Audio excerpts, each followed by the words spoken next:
Today we decode the newly released theatrical movie Black Bag. Is it a Louis Vuitton or a knockoff? Should we bag it or should we open it and see what's inside? Hi, this is Dan. And Tom. From SpyMovieNavigator.com and our podcast show, Cracking the Code of Spy Movies. Today, we have a special edition. Extra, extra, extra. Hear all about it. One Black Bag coming up. And this will be a no-spoiler episode. No worries. Our goal is to give you the information you need to decide if seeing Black Bag is worth your time and money. All right. We've been waiting for this one, and we're releasing this episode on March 13th, the day before it officially opens. Black Bag is a spy movie, and we don't have to wonder about that. I agree with you on that one, Dan. All right. Just about everyone in it is an agent. You know, I want to say up front that I love this movie. I mean, we've done a few no-spoiler episodes right when a movie releases that we haven't liked. You mean like Charlie's Angels in 2019 or Argyle? Yeah. And we told you up front we hated those two. So It makes sense that I'll let you know that I loved Black Bag. All right, well, that's good. I liked the movie. I'm not sure I loved the movie, but now the movie description from the official website tells us this about Black Bag. When intelligence agent Catherine Woodhouse is suspected of betraying the nation, her husband, also a legendary agent, faces the ultimate test of whether to be loyal to his marriage or his country. All right, so we have a mole situation just about from the get-go. We have seen lots of spy movies with moles that must be discovered, from Mission Impossible, Tinker Tailor Soldier Spy, All the Old Knives, Topaz, British Intelligence, and a whole lot more. So the concept is certainly not new. Okay, I want to jump in here for a second, and I'm going to apologize up front because I'm going to go into the weeds a bit. Okay. In Black Bag, they refer to the baddie as a traitor, not a mole. They use the word traitor. Yeah. What the baddie is doing isn't really an act of treason. The Merriam-Webster dictionary defines treason as, quote, the offense of attempting by overt acts to overthrow the government of the state to which the offender owes allegiance, or to kill or personally injure the sovereign or the sovereign's family. Now, maybe this is a difference without a distinction, but on the Spyscape website, they have a glossary of spy terms. Yes. They define a mole as, quote, you are employed by an intelligence service, but you are passing secrets to the enemy. Close quote. So, Dan, I think your use of the word mole here is more appropriate than the use of the word traitor they use in Black Bag. I think so, too. I told you I was going to go into the weeds. Sorry about that. But I will have one other phrase that I think they use incorrectly. And I'm going to quibble about words. You know I like the movie. Yeah, okay, all right. And you said that already. People's reactions are all over the place. Here are a couple of people we talked to right after the screening that we saw last night of Black Bag. Hi, my name's Chris. What did you think of the movie? I thought it was a slow burn type of a movie. It's one of my least favorite type of Steven Soderbergh. Oh. I almost forgot that he did make this. I love Steven Soderbergh, but this one was a real slow burn until the ending. But it's no Mr. or Mrs. Smith as far as action goes. No. Not even close to it. Not a lot of action in there, right? None. What did you think of the acting? The acting was great. Okay. Very good. I mean, you got Fassbender and Blanchett. I mean, they're the top two actors, but as far as it had me kind of confused here and there. You know, I had to really focus. Yeah. To keep up with the plot. I know what you mean. I've been really focused. There was a lot of things going on. A lot, too much. Right, yeah. Yes. So overall, would you give it a thumbs up or down? Right now, I'd have to say a down. Okay, all right. You know, being honest, it would be a down. All right, Chris. Well, hey, thank you very much. I appreciate it. So just say your name. Patricia. Okay, and what did you think of the movie? I loved it. You loved it? Yes. Okay. All right. It was exciting. What did you love about it? It was exciting and just, it kept me awake and I paid attention to what was going on. It was complicated? It was complicated, but we figured it out. Yeah? Yeah. Oh, you figured it out. Did you know what was going to happen? Yeah? Well, not everything, but I knew that they were setting them up. Okay, all right. Really, as soon as I saw the ticket in the garbage, I knew that. And did you like the acting? Oh, the acting was so good. But Direction, I loved cinematography, all that? Very nice. Yeah, it was kind of a dark movie, and But there was a lot of great touches of humor. yes, yeah, there was a little humor in there. That's good. Yes, it was good. Yeah. Anything else? Yeah. I think we just enjoyed it. Enjoyed it. You'd give it a thumbs up. Oh, yeah. absolutely. All right. At wow. the end, she said, "What exactly did they do for a living?" And I was like, "That wasn't important." Oh, it's great because now you got both sides, right? You've got the I liked it and I didn't like it. Yeah, right. Or So actually, there I you think go. the one where I say didn't like it was he was more disappointed than I think didn't like it. Yeah, in Soderbergh. Yeah. All right, Tom. And of course, things like this happen in real life. So I think the concept of the movie, the moles, the whole thing, I mean, things do happen like this in real life. This movie to me seemed like a glimpse into how a real spy's life might be. There aren't chase scenes or tons of gunfire, tremendous explosions, or all the rest of the stuff that we've been accustomed to now in spy movies. This is more like Tinker Tailor Soldier Spy or The Spy Who Came In From the Cold. It is, though not shot cinematically in a gritty way, it is a gritty movie. So I'll agree with you on that. And if you remember when we talked to Andrew Bustamante, who was a real CIA operative, he talked about the fact that if you're in a chase or a gunfire, you're probably doing it wrong and you're in trouble. Yeah. So they don't have that here. No, it's more realistic, I think. Yeah. I think we're going to talk about the cinematography in a minute, but you talk about the grittiness. I love the cinematography. The lighting is amazing in this, and definitely not grittily shot, but it is a gritty movie. Exactly. All right. So I felt we're going to get a peek into what a real spy's life might be all about. And I think overall, it delivered this. These were regular people in the spy business. If you could be regular people in the spy business, kind of tough. No James Bond stuff here. It really focused on the relationships of these agency employees with one another and with their spouses and lovers and other things. The spy stuff was the surround, I thought, of this movie and the reason for the story. And I thought that part was done well. And it seemed, again, to me, very realistic. And it seemed like being an agent in real life would have many tough aspects to it that go way beyond the missions that they are on. But I also thought it was a plotting movie with some complex interactions and various lines of thought. You have to really pay attention. Plotting? Yeah. Plotting? Yeah. Ask Sounds like again. you I'll weren't say really, yeah. Sounds like you really weren't a fan of the pacing, I guess. I mean, the movie's only an hour and 33 minutes long, and I don't think it really was that. I mean, No, they get a no, lot wasn't. done in that amount of time, and there is a lot of stuff you have to focus on. Yeah, I don't know. We'll talk about that in a sec. But let's say it's a calculating unfolding of the storyline. How's that? Okay, I'll give you that. That's a better word than plotting. All right.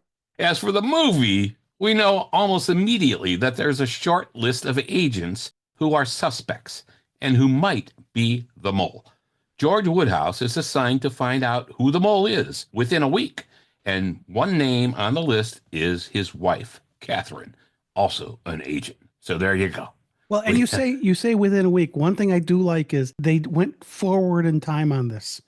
Yes. And instead of saying here's the outcome and going backwards to see how they got there, which they sometimes do, I like the fact they went forward in time. And Black Bag is basically a secret operation within the spy agency that is carried out by the spy agency to do whatever they have to do to get the mission done. So, but this not is interesting. really, Dan. Okay, I'm gonna do this. I'm gonna dive into the terms again because they talk about it differently in the movie.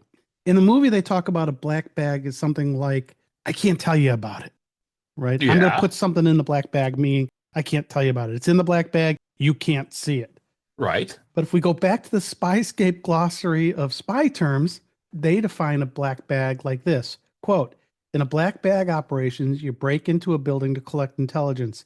You might have to pick locks, clone keys, crack safes, survey, and photograph, plant listening devices.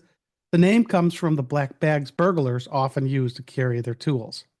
Right. Now, I saw an interview of the author, David Koepp, who said he made up the term, right? It wasn't really a operative term.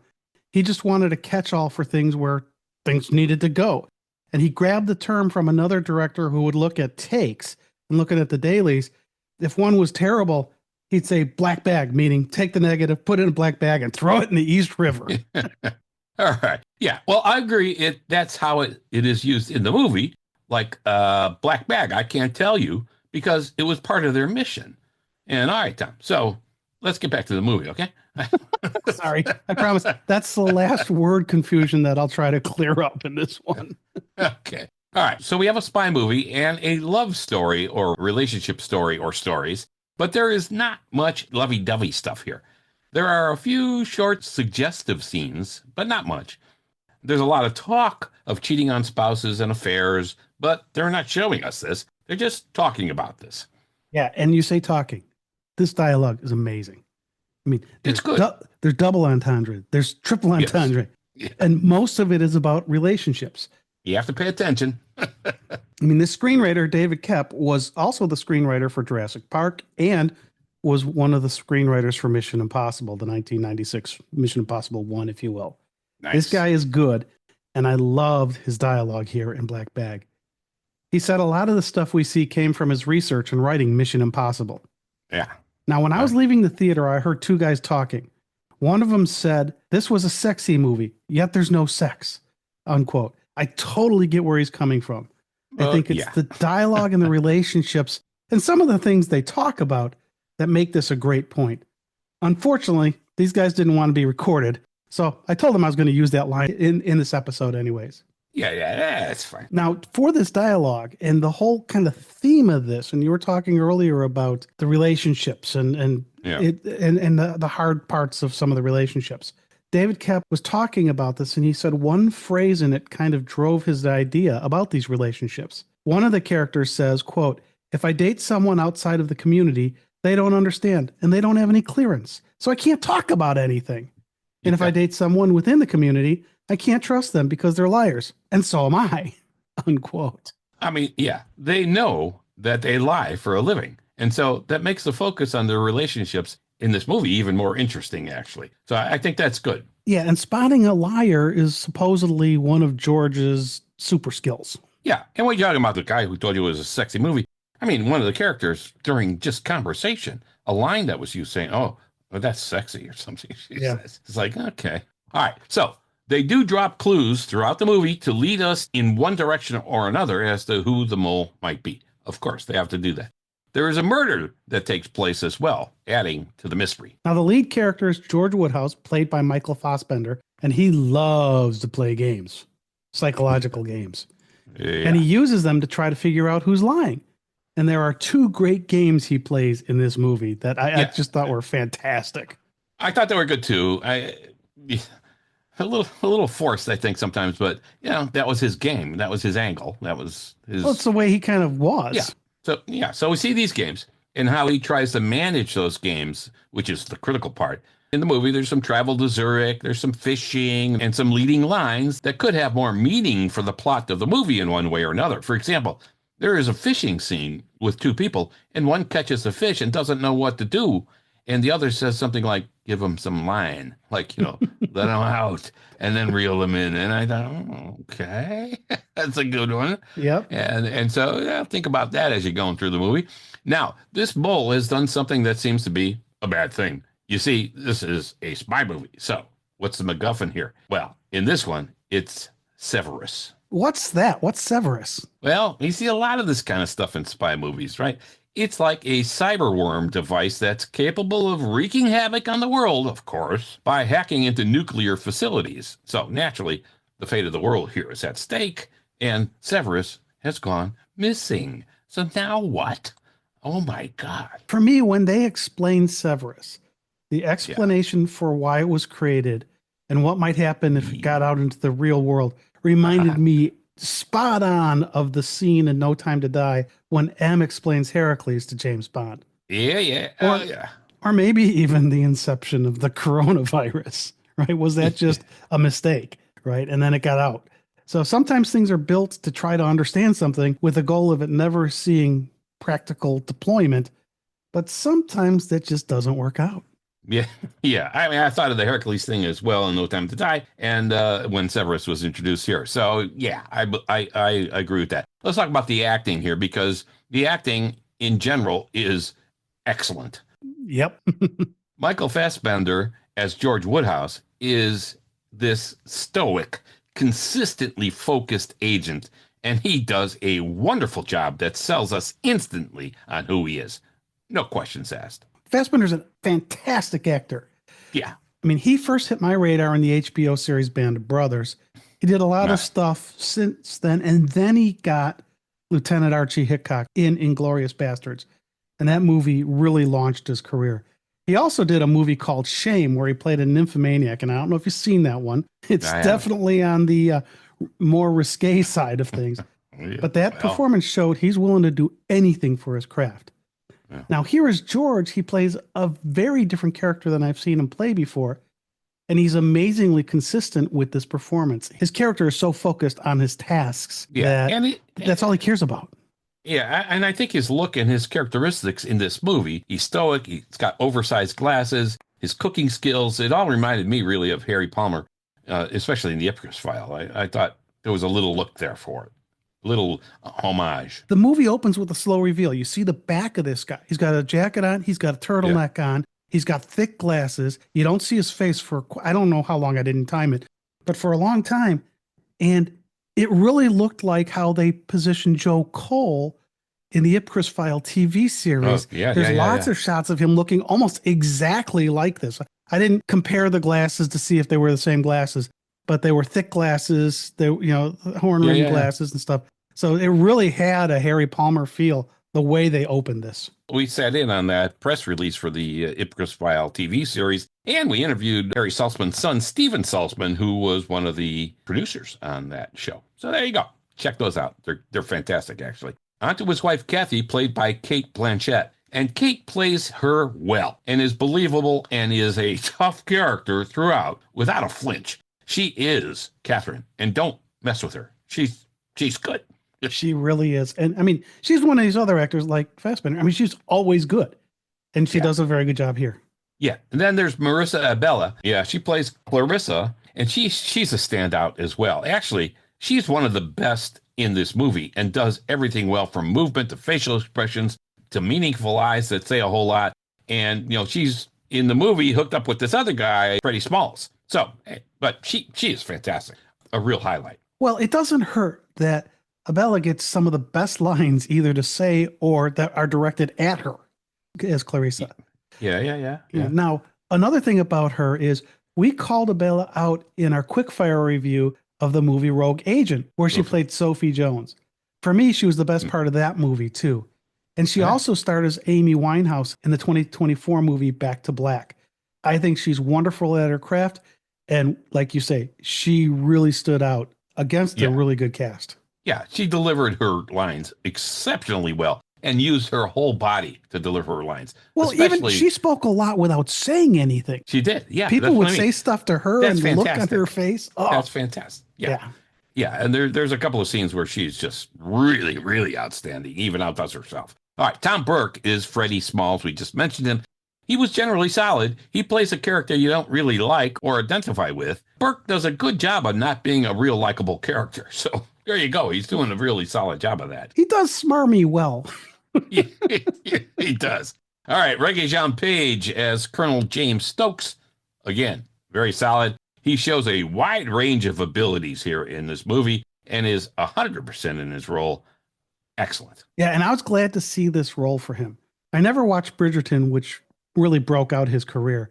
Mm-hmm. He did play Carmichael in the 2022 movie The Gray Man, but this is a much better part for him than Carmichael. Yeah, he was great. Now we have Gustav Skarsgård. He plays Philip Meacham. He was good. Again, small part, but excellent.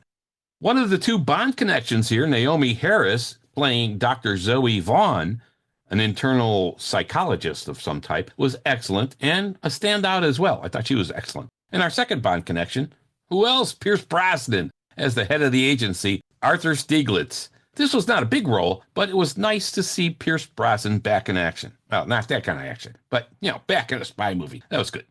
Man, he's in his 70s and he still looks fantastic. Yeah. All right, be careful. I know people that old, Tom, and they look good too. So, yeah, not as good as Pierce. Sorry, Dan. No, I know some of them don't. Yeah, sure. There's another thing I want to throw in here about this name, Arthur Stieglitz, because I don't know if it's because Fassbender was in the movie, In Inglorious Bastards, which really shot Fassbender's career up, one of the characters was named Stieglitz, and he was kind of goofy. So I just thought maybe they pulled that name. They spelled it differently here, but they pronounced it the same. All right. And also here you got Naomie Harris and Pierce Brosnan, as we said. They also were in a movie in 2004 together, After the Sunset. So that was after Brosnan's run as Bond and before Naomie was actually in the Bond movies. So overall, I don't think we can give any dings to this movie on acting.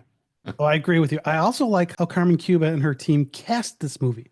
Yeah. Because there were three main couples. You had Fassbender and Blanchett, Burke and Abela, and Harris and Page. Now, Cate Blanchett is about 10 years older than Fassbender. You wouldn't know it. And it doesn't come out in the movie. The age differential there. Naomie Harris is about 10 years older than Regé-Jean Page. Again, that doesn't come out in the movie because it doesn't matter. And I didn't really notice the age differential there between the actors. And very often you'll see it the other way, where the guy's older. Now, Tom Burke, who plays Freddie Smalls, is 14 years older than Marisa Abela. And that is a plot point about the fact that he's much older. So I thought that worked, where there were age differentials in all three of these pairings, and only one of them really mattered. Yeah, I think Cate Blanchett looked as young as Fassbender. I agree with that. I did think Naomie Harris did look older than Regé-Jean Page. He has a pretty young-looking appearance in general. So anyway, all right. Yeah, but it didn't become a part of the story like the No, one it's not part of the between- story, and it didn't matter. Didn't matter. Yeah. And it doesn't matter. It doesn't matter to us or the story, really. Yeah. So there you go. Now let's look at the pacing. We talked a little bit about pacing. Okay, we already said this is not a Bond movie. It's not an action-adventure movie. This is, I said a plotting movie before. Then I changed it to a... you say calculating or something like calculating, yeah. A calculated presentation of the storyline, I think. Okay. All right.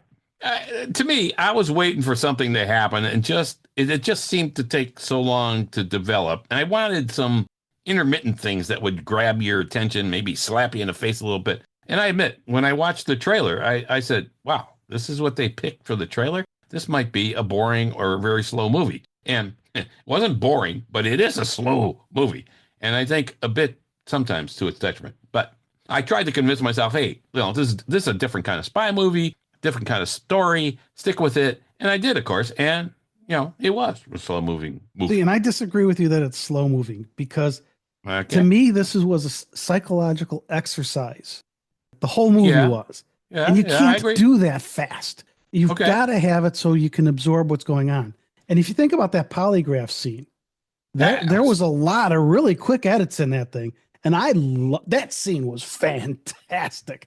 The questions that were asked, the responses, the reactions to the questions. Yeah, that was a good scene. Yeah. And they also included a discussion about a fairly well-known way to supposedly beat a polygraph. And they did that in a very humorous way. And it involved Clarissa, which is always good. Yeah. The mental stuff has to have time to hit home for you. And I think increasing the pace would have made it harder to absorb that. Yeah, I'm not saying that given the story, they should have increased the pace. They could not have and should not have. I'm just saying my reaction to it. And yeah, the polygraph testing stuff was a highlight for sure. That was well done. Yep. All right, let's look at the cinematography. Steven Soderbergh was the director of photography, and he is credited for editing as well. Yikes. This guy has done a lot of stuff. Was this his best work? I don't know. One of our guys that we interviewed said, no, this was not his best work. I don't know. You guys could decide. But others said they loved it. So there you go. The same guy who made the comment about this being a sexy movie said he thought this was Soderbergh's best work. Yes. And I think this is one of those movies, because it's a psychological spy movie, that people will either love or like. I can't see many people hating it, but it has a definite style. And if that's not your style, you'll probably still like the movie, but you won't love it. All right. So back to the cinematography. I mean, I wasn't blown away with the cinematography in general. And it's not because of the cinematographer or the director of photography, as we said. One of my favorite shots is the plated fish that Brosnan's character, Arthur Stieglitz, is about to eat, and the mouth is still moving. Okay, there were other nice shots, but we expect that. Was anything outstanding, Utah? Yeah, now I agree with you that the ikizu curry scene, taking a fish and eating it live, they call ikizu curry. right? I thought that was very well done, but they blew it when they said that it was illegal. Well, it's really only banned in Australia and Germany. And this was not in Australia or Germany, but I digress. Yeah. I thought a good scene. It was a very good scene. And if you hadn't seen that before, where you've got the moving fish on your plate, it's like, whoa. Now, I thought the cinematography was spectacular for that first dinner scene. Very, very good. The way they had those candles setting the mood, and it was really kind of a dark setting, but those candles were so bright. It really worked for me. And anything they shot inside that house, I just thought was fantastic. It showcased the house and the wealth of this couple. And I even liked, you probably weren't a big fan of these, the fishing scenes, because they were really slow. No, I did. I know. I like the fishing scenes. I thought they were well done. Yeah, they got their points across. The only thing I didn't think that was shot well was the explosion. There's only one explosion in the movie. Yeah. I don't think they did enough with that. Yeah, it was quick too, and just out of nowhere. But the direction was good, and things kept moving in the storyline. Something was always happening that was important to the story, just at a steady, slow pace. Now, Philip Messina did the production design, and for the most part, the sets were what they were supposed to be. Really, the best set was the original dinner scene at the home of George and Catherine Woodhouse. That was a great set. The office and office buildings and conference rooms and park benches, big deal. That's what they were. But so this story didn't call for a lot of fabulous sets, really. Well, I agree. It didn't call for any fabulous sets, but I thought all of the sets in the house were great. I mean, I want that kitchen. The house was great. The dining room was spot on. Even the huge walk-in closet that's the size of a normal bedroom stood out for me. Now, I want to add something here about a bit that has popped up in a few movies for me recently. I'm going to be purposefully vague, but we recorded an episode, I think we're releasing it next week, on the 1980 movie Hopscotch. Yeah. And in that episode, I mentioned that I had just watched the 1948 movie Sleeping Car to Trieste, and almost the same scene happens. So now this is the third movie in the last 2 weeks for me that I've watched where there's a scene with a handgun and pretty much the same thing happens. Okay, I don't want to give it away. No, that's enough. But it happens in the climax of Black Bag. So I don't want to give it away. But I don't know what it is about this week. This is not something you see done often. It was kind of odd that 3 movies in a row for me all had this same trope in it. When we're watching as many spy movies as we do, you're going to see a lot of the same stuff. All right, yeah. The house shots, as you said, were terrific throughout. And I did like the fishing scenes for a number of reasons. There was one shot with like the camera lens half underwater and half above water, and I thought that was unnecessary. I thought that was I actually was made a mental note of, that was a great way to shoot that. Yeah, and I thought, oh man, that's an old technique. That's like, okay, we've seen that from people doing that when they're swimming in a beach. It's an oldie but a goodie. But those scenes overall, I think, were really good, and for a lot of other reasons. So overall, I would give Black Bag about a B. Maybe a B minus, but I'm leaning more towards a B because the acting, which is an A and maybe A plus, it brings the overall grade up. So there you Dan, go. I think we watched 2 different movies. I mean, to me, this may be the top new movie we've reviewed in the almost 6 years we've been doing this podcast. For me, I liked it better than The Ministry of Ungentlemanly Warfare, Operation Fortune Ruse de Guerre, The Gray Man, Patan, which were all movies I liked. This one, I put at a higher level than those. Yeah, I agree with all that. I like The Ministry of Ungentlemanly Warfare. The rest of them, I agree that this is a better movie than those. Because, and those were ones that we were positive about. Yeah, and I'm not saying this is putting lipstick on a pig. I mean, come on. This is, it was a good movie. Yeah, and to me, it's the top new movie we've done. Now, I just think the dialogue of the movie and the tension that gets created without a lot of action or special effects is wonderful. It's a psychological spy movie, not an action movie. And Dan, you and I often talk about how spy movies have become action movies with a spy subplot. Yeah. And how we want more spying and less action in our spy movies. Black Bag is that movie. And for me, this movie is a home run. There's no B or B minus. This is an A. All right, look, it was well done. The psychological angle of it is relatively unique, and it was executed very well. So I give it a good grade. I give it a good grade. Not high enough. The thing I look at is, do I want to see this movie again? Some Bond movies I've seen dozens of times. This one, I think I'd maybe watch it one more time just to get the things I missed maybe in the theater presentation, but it wouldn't be high on my first things to do list. So, yeah. See, I would absolutely see this again and in a theater. In fact, because we saw this on preview night, there was only one showing. If there was a showing after this, I would have paid and seen it again. Yeah. Even though it isn't an action film, the fishing scene, the polygraph scene, and the dinner scene stood out on the big screen much more than I think they will when you see this in streaming. Yeah, I agree. And those are all great scenes. And we're not saying they're not. It was good. And it was a good movie. It was a good movie. All right, that's a wrap for our no spoiler look at the just released spy movie Black Bag. Tom and I disagree a bit as to how good this movie is, but when you see it, let us know what your opinion is and see who you agree with more. All right, this has been Dan And Tom of SpyMovieNavigator.com and our podcast show, Cracking the Code of Spy Movies. Help us out so we can do more by clicking subscribe to our show. Thanks for spending time with us. We appreciate it.